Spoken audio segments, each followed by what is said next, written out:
Now that you own a new iPad Pro from Apple, you want a portable keyboard solution that will take your typing game to the next level, but you really don't want to spend another $180 or maybe even $200 on the Smart Keyboard Folio from Apple.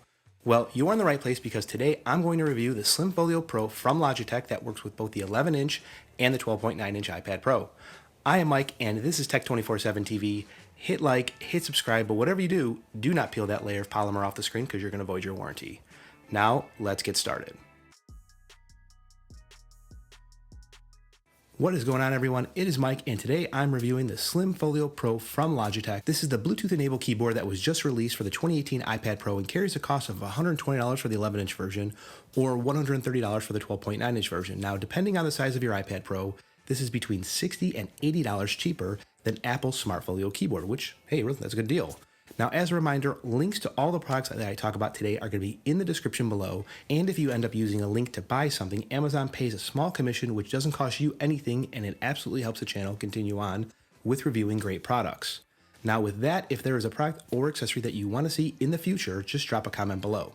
The Slim Folio Pro offers a great experience in my opinion because first and foremost, it's a keyboard and it's going to be pleasant to type on. The keyboard has a sufficient amount of key travel and is very responsive for my liking. It has 1.6 millimeters of key travel.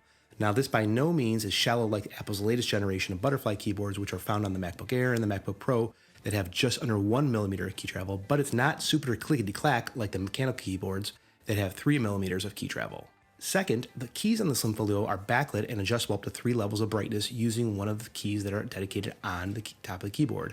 Now, there's an aggressive timeout feature, which is understandable given that the battery is integrated into the keyboard itself and it doesn't draw power from the iPad. But it would be really great if Logitech gave me a way to go ahead and configure that timeout duration. Third, you're going to find a dedicated row of iOS-specific function keys, which I referred to earlier, near the top of the keyboard that allow you to quickly navigate home with a single key press, or go ahead and bring up the iOS app switcher with 2 presses, change the key brightness between off, dim, and on, launch the iOS search box, bring up the on-screen iOS visual keyboard, play, pause, rewind, and fast-forward media, including music and movies, raise, lower, and mute the volume, lock and unlock the iPad Pro, initiate Bluetooth pairing, and a single button dedicated to the battery indicator. Now that, in addition to having a keyboard picker in the bottom left-hand corner of the keyboard to switch keyboard languages or maybe even turn on the emoji keyboard, and having a T-shaped arrow keys in the bottom right-hand corner, which I know a lot of people like on their keyboards. By itself, the Slim Folio Pro weighs in just over 1.5 pounds, bringing the total weight of the Slim Folio Pro and the 12-inch iPad Pro to 2.62 pounds. Yes, this is going to be thick with 2 C's. To put that into perspective, this is 1.3 ounces lighter than 2018 MacBook Air, which weighs 2.75 pounds. Now, unlike the first-party solution that leverages the Smart Connector, which is found on the back of the iPad Pro for power and data connectivity, the Slim Folio Pro uses Bluetooth Low Energy to communicate with the iPad Pro. Now, after opening the package for the first time, you're going to see a white light on the keyboard that is blinking quickly, indicating that the keyboard is in discovery mode and ready to be paired. Since the keyboard uses Bluetooth Low Energy for data, this means that the Slim Folio Pro has an internal battery that will need charging from time to time. Recharging the Slim Folio Pro could not be more straightforward because the iPad Pro and the Logitech Slim Folio Pro both use USB Type-C to charge. Now, while Logitech does not include a USB Type-C cable in the box, you can use the same exact cable that came with your iPad Pro. Logitech states that the battery will last for approximately 3 months when the keyboard is used for about 2 hours per day, and all things considered, that's actually pretty good battery life. Now, there are some notable features. In addition to great typing experience and the reasonable cost, there are several additional niceties to appreciate about the Slim Folio Pro, including 1. A magnetic latch to keep your iPad securely closed during travel. 2. Full body protection, including raised corners that allow access to all the ports on the iPad Pro, including the ability to charge your Apple Pencil. And speaking of the Apple Pencil, it does have a dedicated sleeve to secure your Apple Pencil during transport. And lastly, it functions in 3 different orientations, including type, sketch, and reading. Now, who should buy this? If you are someone who uses their iPad Pro extensively to type a majority of the time, and when I say majority, I really mean about 50 to 75%, I think that this is a great choice for you. 1, it offers laptop-like typing experience with 3 levels of keyboard backlighting and a dedicated function key.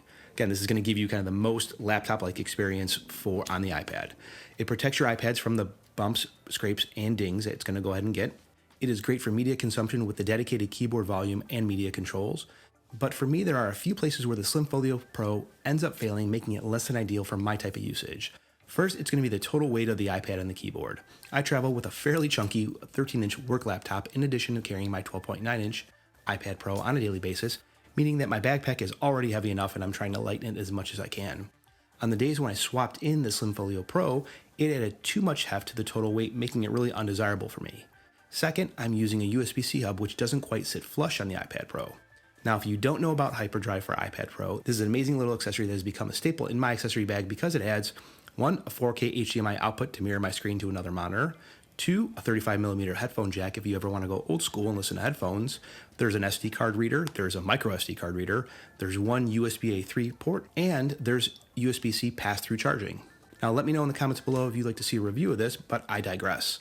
The Hyperdrive takes some fussing to get it seated flush on the iPad Pro when I'm using the Slim Folio keyboard, and that's because the back of the casing is really just a little bit too thick to have this unit sit flush. Now, Hyperdrive makes it fairly straightforward to add a port extender to the Hyperdrive. This is accomplished by unscrewing the mounting plate and then adding a different one on, and I usually find myself wanting to go back to the flush mounting plate that sits much closer to the iPad Pro. While the Slim Folio Pro can be used to type, sketch, and read, it really only excels in type mode in my opinion. Sketch mode is less than ideal due to the gap along the top of the case between the keyboard. This creates a space where if you push down on the top, it creates an annoying spring-like action. That, and I prefer to have my iPad Pro laying flat on the table when using a stylus. The iPad Pro is already large enough, and anyone who's extensively used it can tell you that there's really no holding this thing up for long periods of time one-handed. That means the extra 1.6 pounds doesn't do you any favors while you're in reading mode, and it actually makes it more difficult to hold the 12.9-inch iPad Pro in the case while in your hands for long periods of time. For me, I'd rather just hold the iPad Pro without a case or go ahead and place the iPad Pro in something like the Satechi R1 hinge. A few words of caution. First, if you are someone who uses the iPad Pro maybe in a kitchen environment while cooking or around any type of liquid, be aware that the keyboard itself is not sealed. This means if you end up spilling something on it like coffee, water, food, grease, it doesn't really matter, you're going to end up likely ruining your keyboard. Second, getting the iPad Pro in and out of the Slim Folio Pro is tougher than I would really prefer it to be. Meaning if you're like me and you find yourself typing on the keyboard 1 minute and then in the next minute you have the iPad in the stand, you might really want to rethink this purchase more carefully because it's not that easy to go ahead and remove it. Now, the last point is a little bit nitpicky, but I think you really should know. In order to secure your iPad Pro inside the case, you simply peel over the rubber covers on the left hand and right hand side. Since those covers need to be very malleable to bend and unbend, the power and volume button doesn't really have the best tactility. This means if you like to lock and unlock your iPad or even adjust the volume keys using the iPad hardware, you'll have a less than ideal experience doing so because the keys are kind of mushy.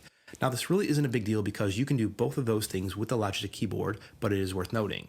I think that the Logitech Slim Folio Pro is a worthy option for those of you who are looking for a great typing experience that has backlit keys, dedicated controls for media, volume, and lighting, to name a few, in addition to being able to save money in the process, right? Because saving money never hurt anybody. All in all, I would rate the Slim Folio 3.5 out of 5 stars. Now, that's because my perspective, there are a few drawbacks which make it difficult for me to justify either purchasing the Slim Folio Pro for the first time or to fit a specific need, and they are the total weight of the keyboard and the iPad Pro, difficulty in seating the Hyperdrive flush to the iPad Pro, and difficulty in removing the iPad Pro from the case. Now, for those of you that were interested in this keyboard, are you still thinking about picking this up or are you less inclined to do so? Let me know in the comments below. Please give this video a thumbs up if you want to see more content like this, and consider subscribing to Tech 24/7 TV if you want to get notified when new content gets published. You can follow me on Instagram and Twitter by using @Caputo, and I will talk to you in the next one.